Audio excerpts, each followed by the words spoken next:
I do want to play this video. There's black. There's a difference between black and niggers.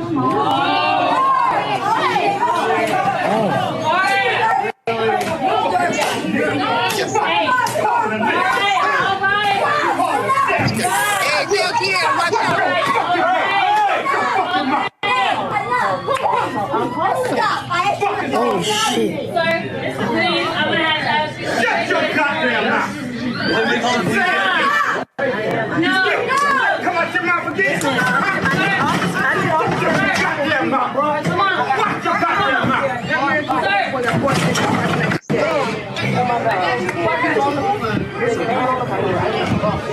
Fuck yeah! Come on. Let's go. Let's go.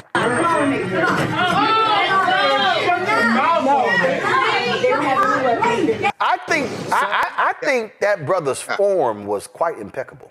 It's very good. I mean, he was coming from this direction. I did see this one too. So go ahead and play this one. Yes, sir. Yes, sir. Oh, what you gonna do with your fat black head? Stop playing, man. It's like we like this shit. Yo, why every motherfucker out here trying to fight and you call the police on the too? Yes, sir. Fuck you know this one. Call another motherfucker a nigga, bitch. Call another motherfucker a nigga. Fuck wrong shit. Fuck out. Fuck wrong.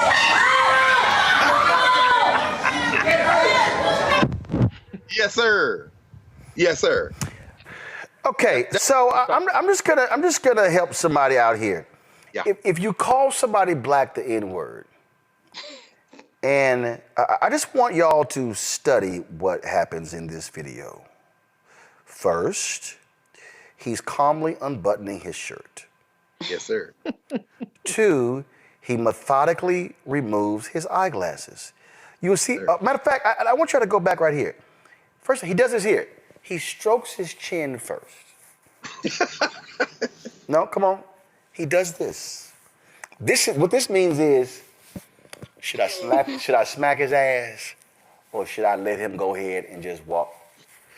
I'm gonna go ahead and smack his ass. So roll a video. You see right here, the brother on the left. You see him. He's stroking his chin.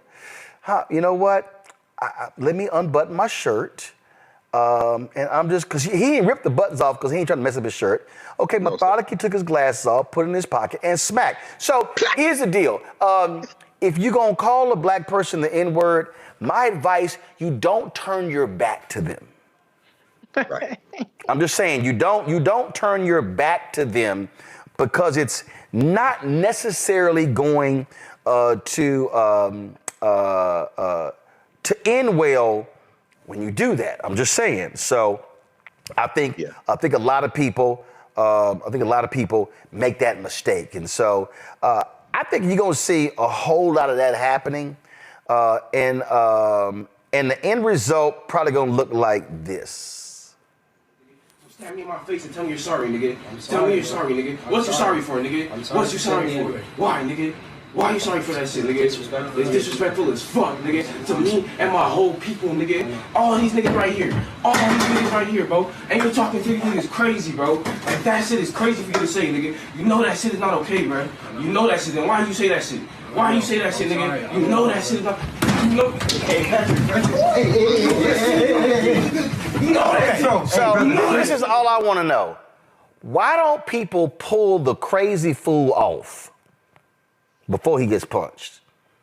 Like, if you're going to use the N-word, why don't you snatch that fool and say, you don't want this smoke.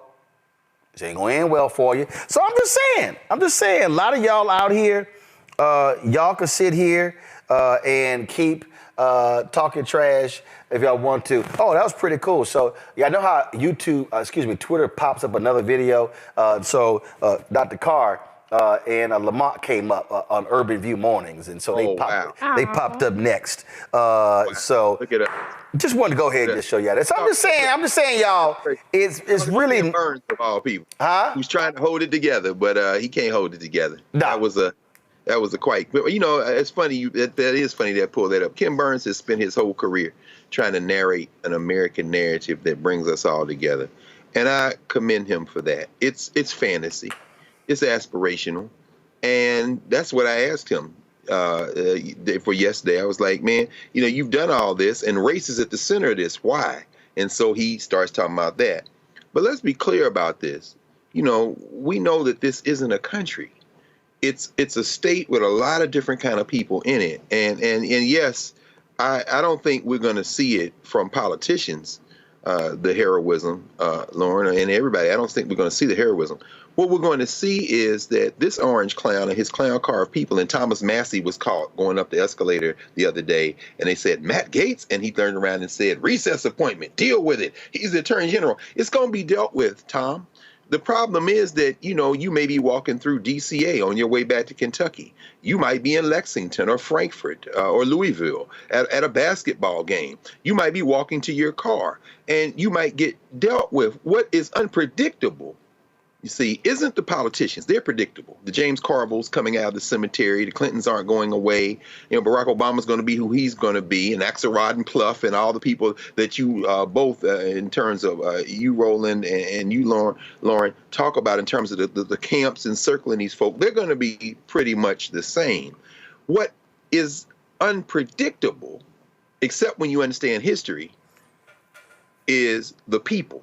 Ken Burns tells the history in all of his documentaries, the Civil War, Jack Johnson, or baseball, or jazz, or, Thomas Jefferson, or you name it, Muhammad Ali, which kind of gives this sense of black people as resisting, but resisting within the lines.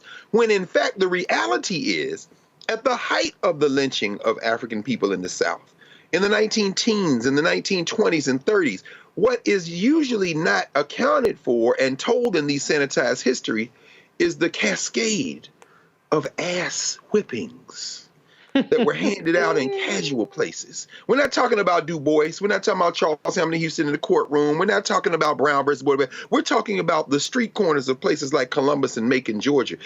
And what this is really tapping into for us, and we don't go about this work, black women or black men, to save democracy. In fact, my man Ron Walters, our friend Ron Walters, the late Ron Walters, in his book, White Nationalism, Black Interest, talks about the fact that black people support consistently, that's what he calls the black mainstream, support policies that benefit everyone, not because we're thinking about everyone, but because culturally we think about the collective. We think about the community. So healthcare and employment, wage guarantees and pensions like Social Security. These are things we vote for because they're in our interest, but because culturally we think about other people. So people incidentally benefit. But watch this. Finally, Langston Hughes had a little short poem. He said, look at the Negro, meek and mild. Beware the day they change their minds. Those videos are evidence. Oh, so no more generosity?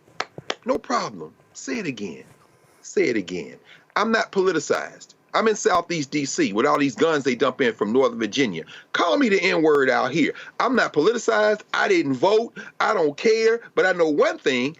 Trump's in office, you call me the N-word, and I don't think you're going home tonight. This is the kind of thing that is unpredictable, because this isn't politics anymore.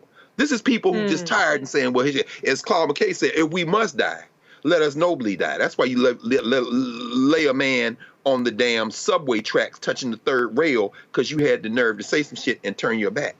See, I don't mind what's going on right now. I just saw this tweet right here that I had to go ahead and show. Dr. Ray Cunningham posted this. He said, they kicked a black man out of the barbershop I go to this AM for saying he voted for Trump and was trash talking Kamala. Like literally got him up out of his chair and low-key dared him to come back, LOL. Reese, I have no problem with this energy. No, I don't. I definitely don't either. People took a side, they took a stand, and they thought the shit was cute and it was funny, and it's like, nah, bitch. Ain't nothing funny about what we're seeing right now. And this is just like the prelude. He hasn't even been sworn in yet. He already got us like, oh my God, what the fuck? even as much as we warned people about how disastrous this was going to be, it's on a whole nother level of like of just a shit show. So right. yeah, if you chose that side, go that way and go that way very, very fast. Don't come in my presence flexing like that's the thing to do. I'm in my chill mode for the next 4 years. I'm in my, well, shit, we're going to ride this out best we can. Some of us ain't going to make it. I'm going to try to do what I got to do. But don't test me. Don't come over here with that bullshit and think you're going to walk away unscathed, period. When you talk about blackness and what happens in black culture, covering these things that matter to us, speaking to our issues and concerns. This is a genuine people-powered movement. There's a lot of stuff that we're not getting. You get it, and you spread the word. We wish to plead our own cause. Too long have others spoken for us. We cannot tell our own story if we can't pay for it. This is about covering us. Invest in black-owned media. Your dollars matter. We don't have to keep asking them to cover our stuff. So please support us in what we do, folks. We want to hit 2,000 people, $50 this month, raise $100,000. We're behind 100,000, so we want to hit that. Y'all money makes this possible. Checks and money orders go to P.O. Box 57196, Washington, D.C. 20037-0196. PayPal is R Martin Unfiltered. Venmo is RM Unfiltered. Zelle is Roland at RolandSMartin.com.